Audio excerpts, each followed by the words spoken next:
안녕하십니까. 내외방송 뉴스를 시작하겠습니다.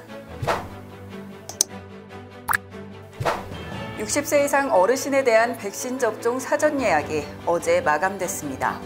예약률은 77%에 달했습니다.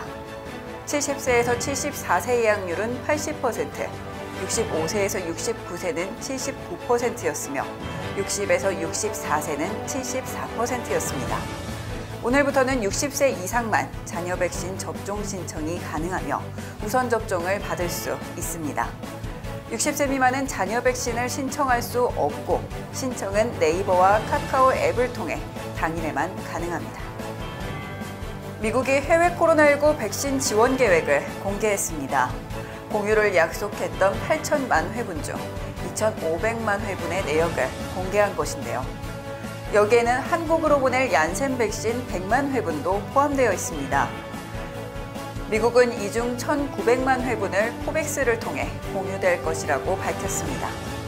이어 라틴 아메리카와 카리브해 지역, 남아시아와 동남아시아, 그리고 아프리카 등에 백신을 지원할 예정입니다. 나머지 600만 회분은 인도 등 급증 사태로 위기에 처한 국가에 지원할 것으로 보입니다.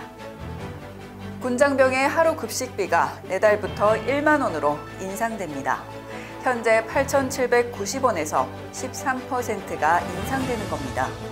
이 같은 결정은 최근 불거진 군장병 부실급식 사태에 따른 조치입니다. 군은 이를 위해 예산 750억 원을 추가 투입될 것이라고 밝혔습니다.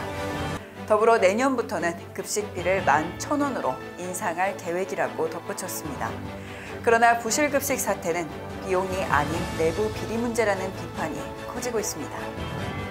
미국 증권거래위원회가 테슬라 CEO에게 경고를 보낸 것으로 알려졌습니다. 일론 머스크는 자신의 SNS에 돌발 발언을 하며 주식시장에 영향을 끼쳐왔습니다. SEC는 2019년부터 이 같은 행동에 경고 서한을 보낸 것으로 알려졌는데요. 그럼에도 합의가 이행되지 않고 있다고 지적됐습니다. 이 같은 행동에 머스크의 트위터 평판 지수는 최저치를 기록했습니다. 더불어 테슬라 주가는 5% 이상 급락했습니다. 인천국제공항 면세점이 운영 중단 7개월여 만에 다시 문을 엽니다.